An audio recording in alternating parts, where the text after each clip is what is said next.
আমার নবী সাল্লাল্লাহু আলাইহি ওয়াসাল্লাম বলছেন কিছু জিনিস সমাজ থেকে ধুয়ে মুছে চলে যাবে। কি চলে যাবে ইয়া রাসূলুল্লাহ? ঈমান মদিনা শরীফের দিকে চলে যাবে। আমি যখন এই হাদিস পড়ি আমার চোখ ভিজে যেতে চায়, আমার অন্তর সিনা থেকে বের হয়ে যেতে চায়। 47টা মুসলমানের দেশে ইয়া রাসূলুল্লাহ ঈমানের জায়গা হবে না? দাড়ি টুপিওয়ালা বান্দার তো অভাব হবে না, মসজিদের অভাব নাই, গলিতে গলিতে মাদ্রাসা। বাংলাদেশে আপনি এখান থেকে সিলেট পর্যন্ত গেলে লক্ষাধিক মাদ্রাসা আপনার নজরে আসবে।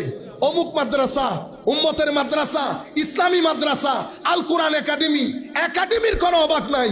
আমার নবী হাদিসে পাকের মধ্যে বলছে সেই জামানার মধ্যে ঈমান থাকবে না, ঈমান মদিনা শরীফ চলে যাবে। ঈমান, ইন্নাল ঈমান লা ইয়ারিজু ইলাল মদিনা কামা তারিজুল হাইয়াতু ইলা জোহরিহা। সাপ যেমন গর্তে ঢোকার জন্য পলায়ন করে, ঈমান সেরকম মদিনা শরীফ চলে যাবে। মানুষ মসজিদে থাকবে, আমার নবী বলছেন মসজিদ ভরা মুসাল্লি হবে, মুমিন থাকবে না। কেন ইয়া রাসূলুল্লাহ?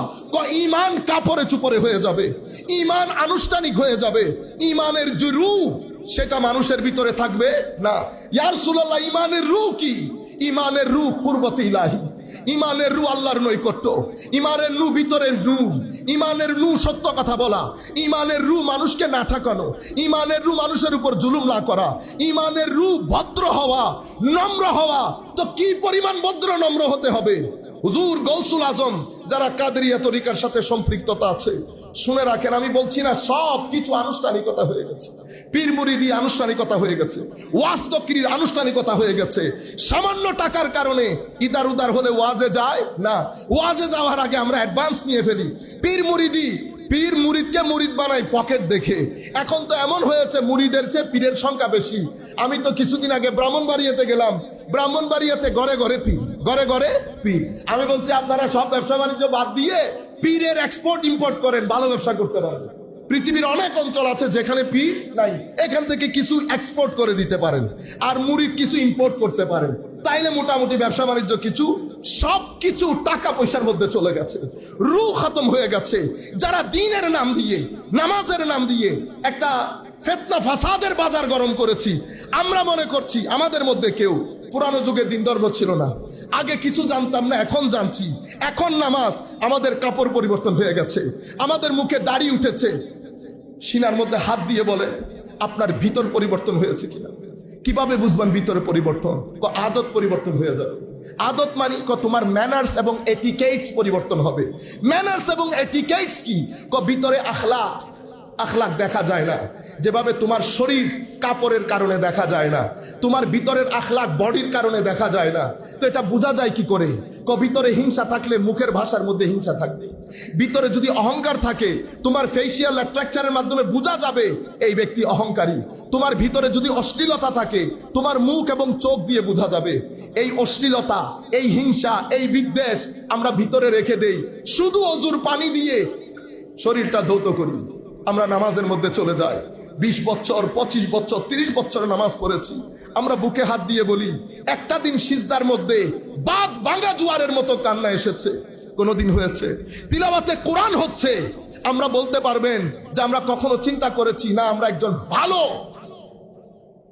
রমজান শরীফের মধ্যে হাফেজ লাগবো? ফ্রি দিয়ে দিলেন আপনি, ভাইজান সুন্দর করে কোরআনের তিলাওয়াত করবে যেন আমরা শুনি। তিলাওয়াতে কোরআন হয়, আমাদের ইমানের সাগরের মধ্যে ঢেউ উঠে। হয়েছে কখনো? হয় নাই। আমরা কখনো এটা চিন্তা করেছি যে তাওয়াক্কুল আল্লাহর উপর, হারাম কাজে আমরা হাত বাড়াবো না? আমরা কখনো, আমরা বোনের সম্পত্তি দেই না বাকিগুলা বাদ। 2 লক্ষ টাকা, 1 লক্ষ টাকা, 20,000 টাকার আমানতদারি আমাদের কাছে নাই। আমরা এমনিতে আমরা সব কিছু, যারা আমরা হোটেল ব্যবসা করি, দাড়ি নাই, টুপি নাই, নামাজ নাই, এতেকাফ মদিনা শরীফে নাই, কিন্তু আপনি যেটা খাওয়াচ্ছেন সেটা আপনি সেটা নিয়ে আল্লাহর দরবারে দাঁড়াতে পারবেন? পারবো না। আমরা একটা চিপস পর্যন্ত ভেজাল করি, দুধের একটা বোতল পর্যন্ত ভেজাল করি। মসজিদ থেকে বের হওয়ার পরে মুখ দিয়ে যত কথা বলি 60% গালিগালাজ থাকে। অথচ আমার নবী বলেছেন যেই ব্যক্তি রাত দিন গালিগালাজ করে সেই ব্যক্তি বেহায়া হয়। আমাদের নামাজ আমাদের ভিতরের জগতে কোনো পরিবর্তন আনছে না। কেন? ইমাম গাজালি রহমতুল্লাহ আলাইহি বলছেন যেই জিনিসগুলো পবিত্র করা দরকার সে আসল জিনিসটাই তুমি পবিত্র করো নাই। কি জিনিস? কলসির ভিতর, কলসির ভিতর। তুমি শুধু কলসির বাইরে ধুয়ে বাজারে চলে এসেছো, বাইরে ধুইলে ভিতরের পানি পরিষ্কার হয় না, ভিতর ধৌত করতে হয়। তো ভিতর কি জিনিস? তোমার শরীরের মধ্যে কিছু সেন্স অফ পারসেপশন আছে, 5 ফ্যাকাল্টি অফ সেন্সেস আছে, যেই সেন্স গুলার মাধ্যমে তোমার ভিতরে কালো দাগ লেগে যায়। চোখের মাধ্যমে, মুখের মাধ্যমে, হাতের মাধ্যমে, নাকের মাধ্যমে, জিহ্বার মাধ্যমে। যেটা সেটা মুখে নিয়েছি, যেটা সেটাতে হাত বাড়িয়ে দিয়েছি, যেটা সেটা দেখেছি, যেমন মন চাই মুখ দিয়ে কথা বলেছি, মানুষ ঠকিয়েছি, মানুষের উপর জুলুম করেছি, মানুষের মন ভেঙেছি। সবকিছু মিলে তোমার ভিতরে এটা কালো দাগ লাগতে লাগতে তোমার 5 ফ্যাকাল্টি অফ সেন্সেসই অপবিত্র হয়ে গেছে। আমার আল্লাহ যে বলেন ইন্নাল্লাহা ইউহিব্বুল মুতাতাহহিরিন, আল্লাহ রাব্বুল আলামিন ইউহিব্বুত তাওয়াবিন ওয়া ইউহিব্বুল মুতাতাহহিরিন। আমার আল্লাহ যে বলেছেন আমি পবিত্রতা যারা অর্জন করে তাদেরকে ভালোবাসি, এটা শুধু উযুর পবিত্রতা ছিল না, এটা উযুর পবিত্রতা, শরীরের পবিত্রতা, কাপড়ের পবিত্রতা, ভিতরের পবিত্রতা, 5 ফ্যাকাল্টি অফ সেন্সেসের পবিত্রতা। এই 4 পবিত্রতা যখন মানুষ অর্জন করে, আশেক কাদেরকে বলে? বলি কাদেরকে বলে?